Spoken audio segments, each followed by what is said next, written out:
Welcome to the Exodus and Beyond. I'm your host, author R.J. von-Bruening. In this video series, we'll be exploring the Exodus from an esoteric understanding, as explored in my book, The Exodus and Beyond, Book 2 of Unlocking the Dream Vision. In this video, we'll take our first look at the Land of Canaan, Part 1. If you enjoyed this video, please don't forget to hit the like button below and subscribe for future videos.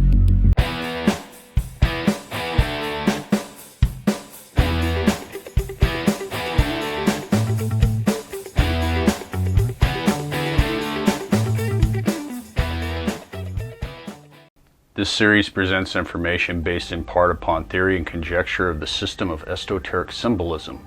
The purpose is to suggest some possible interpretation, but not necessarily the only one to the many mysteries we will explore.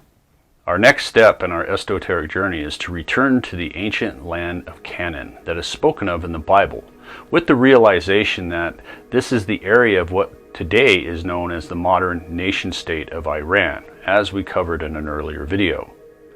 With the primary areas of settlement being located within the many valleys of the Zagros Mountains and across the Great Plain of the Iranian highlands, commonly known as the Iranian Plateau.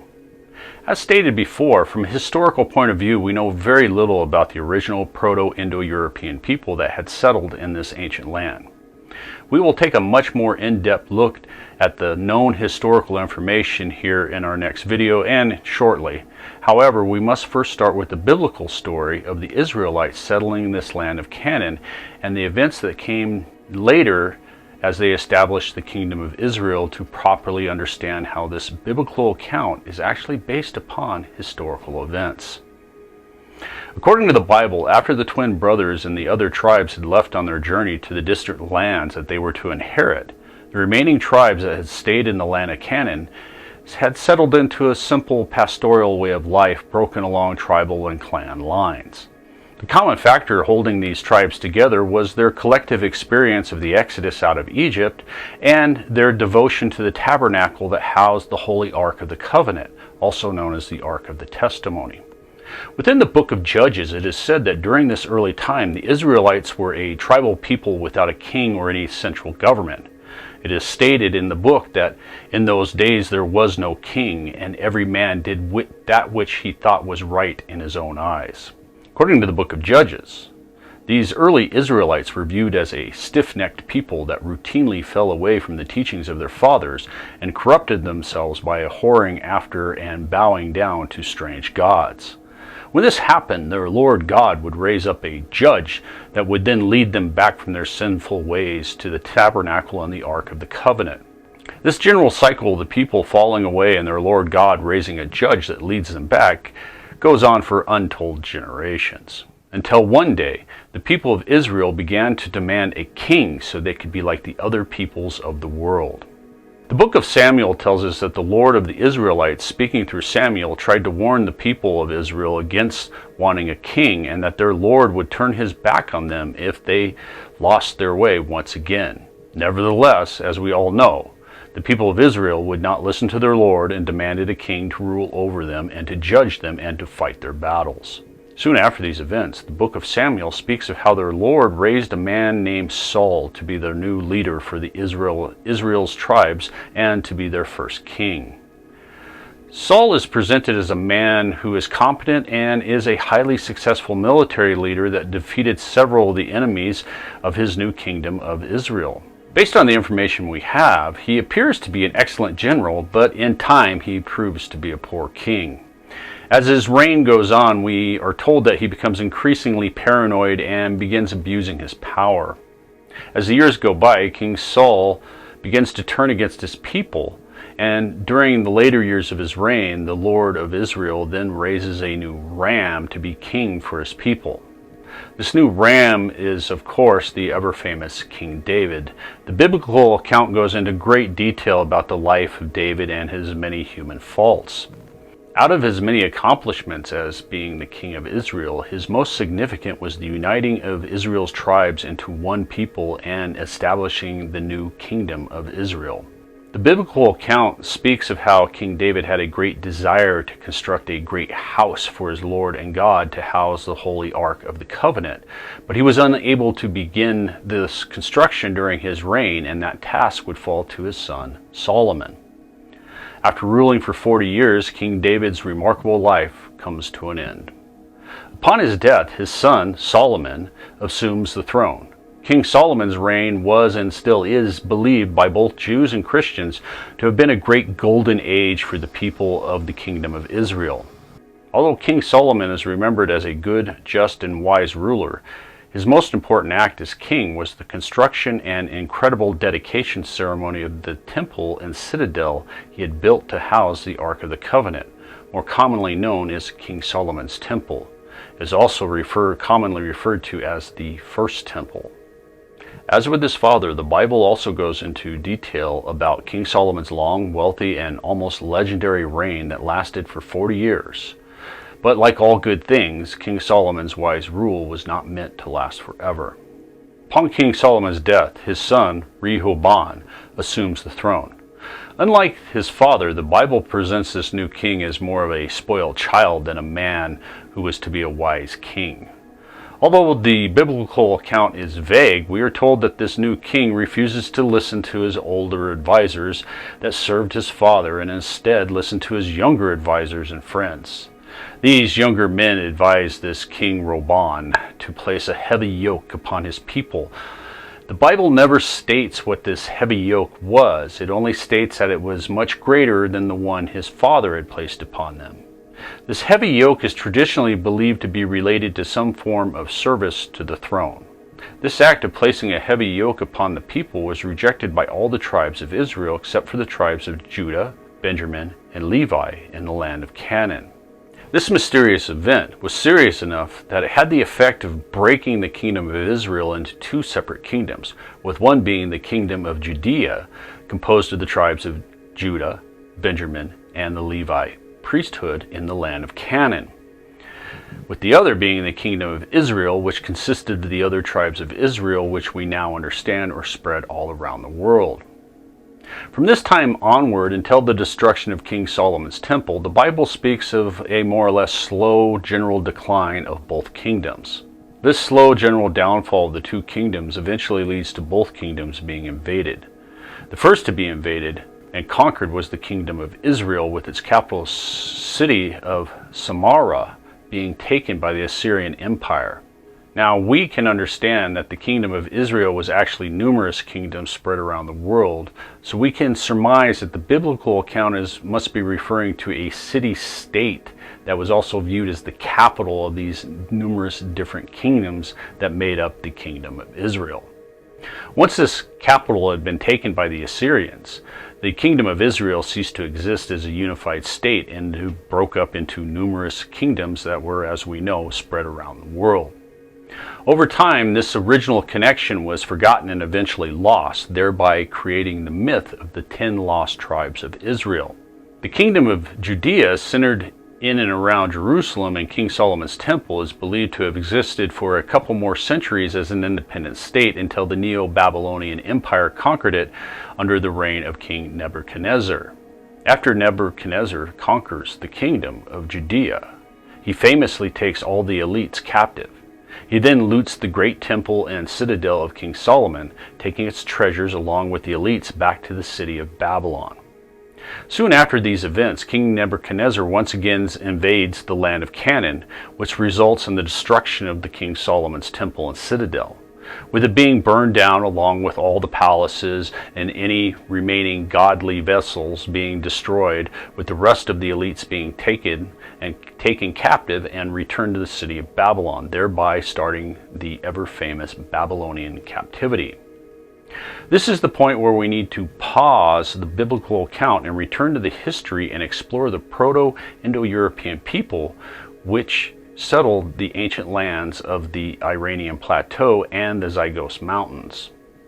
This will significantly aid us in understanding how these mysterious ancient people known as the Proto-Indo-Europeans and the ancient Israelites of the Bible are categorically the same people.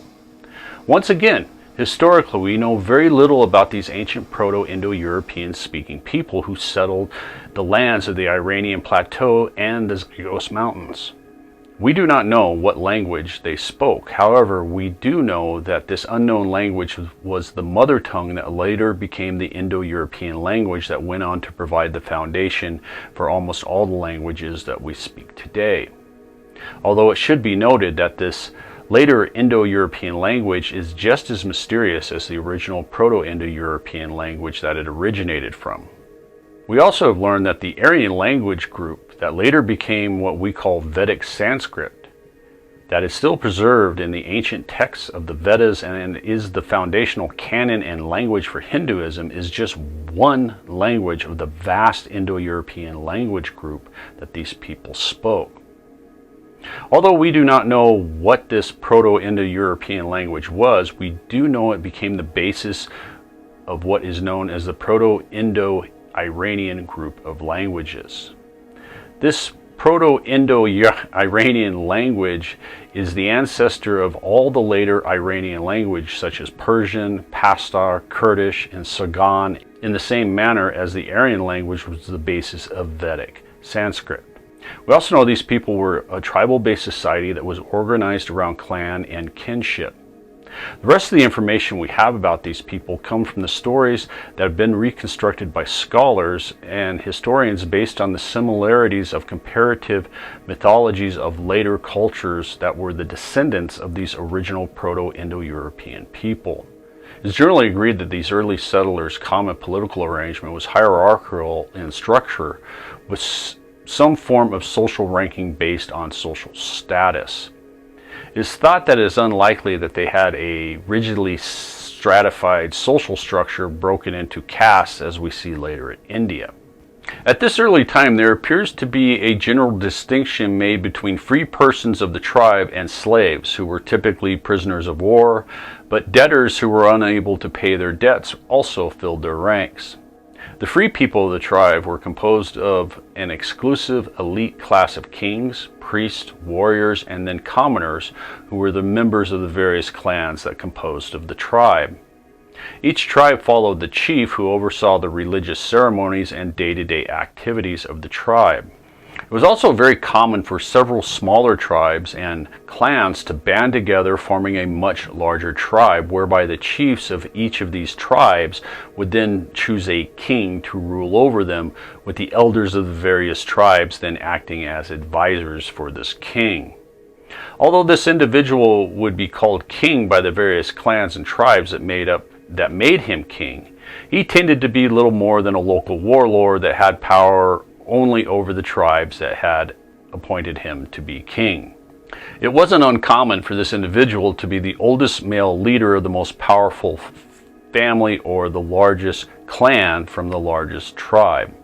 However, unlike the typical warlord, these tribal kings were expected to sponsor the great feast and to be the religious leader who oversaw the high priest and the priesthood as they performed the sacred religious ceremonies and the sacrificial rites that established favorable relationships with the divine realm of the gods.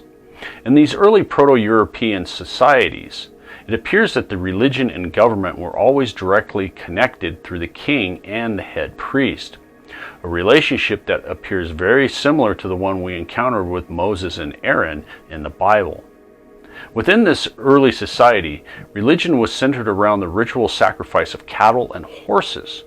The animals were slaughtered during the religious ceremonies and dedicated to the gods in the hope of gaining their favor.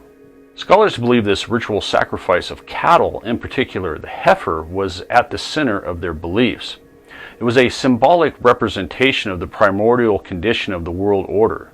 Scholars base this idea on the numerous ancient creation myths from the area that have the common story of a great warrior or king, normally the son of a great god or goddess, that involves the liberation of cattle and wealth that had been stolen by a monster, which is commonly a three-headed creature. Once the cattle had been saved, they're turned over to the high priest of the temple to be properly sacrificed to the gods as it had been intended. If we take this story, combined with our esoteric knowledge that cattle normally symbolized the first men who had fallen from grace, or Neanderthal, we can realize that the scholarly interpretation could be incorrect, because these cattle that were being sacrificed by these Proto-Indo-European people may have actually been the first men, or again, Neanderthal. This appears to add weight to the idea that we touched upon in our journey through the dream vision of Enoch, that there may have been an active program under the command of the gods for Cro-Magnon man to remove Neanderthal from the population by this time. The next important aspect of this ancient religion was the ritual sacrifice of horses. These rituals did involve the actual physical sacrifice of horses. This tradition appears to have been for the renewal of kingship that involved the ritual mating of a queen or king with a heavenly horse, which was then sacrificed and cut up for distribution to all the ritual participants. Within the earliest mythologies, this mating of a queen or king with this heavenly horse produces the divine twin brothers of legend. This close association with the twin brothers and horses is found throughout the mythology of the ancient Proto-Indo-Europeans and the later Indo-European descendants. This ancient connection between the twin brothers and horses is an incredibly important clue to one of the greatest mysteries of ancient mythology, and why horses are always connected to the mighty Lord of the Waters. In every single ancient culture that contains horses within their mythology, they are always associated with the Lord of the Waters in some manner, with the Greek god Poseidon and the Romans god Neptune being two of the best known. The question has always been, why are horses always associated or directly connected to the Lord of the Waters throughout so many cultures and mythologies? Now, with our knowledge of the esoteric symbolism of the dream vision and this final clue, we can provide an answer to this age-old mystery. As we've learned from our journey, the Lord of the Waters, also commonly known as the King of the Gods, and the Lord God of the Bible are the same God. This remote connection then allows us to realize that once these Proto-Indo-European speaking children of Israel had reached the land of Canaan and first began settling it, the twin brothers must have been presented with domesticated horses by the Lord of the Waters. With our esoteric knowledge of the second phase of the Exodus, we can understand that this must have been done for no other reason than to aid them in their long journey, guiding each tribe to their inherited lands across the globe. This knowledge then allows us to expand upon and explain how and why horses became associated with the Lord of Waters and the divine twin brothers. It is also highly probable that this is the point in time when there was the beginning of large-scale domestication of horses by humans. It would also help explain how horses became so widespread across the ancient world and why they were originally only available to royalty or wealthy elites. This was simply because they were given only to the ruling class by the gods through the twin brothers and not the commoners.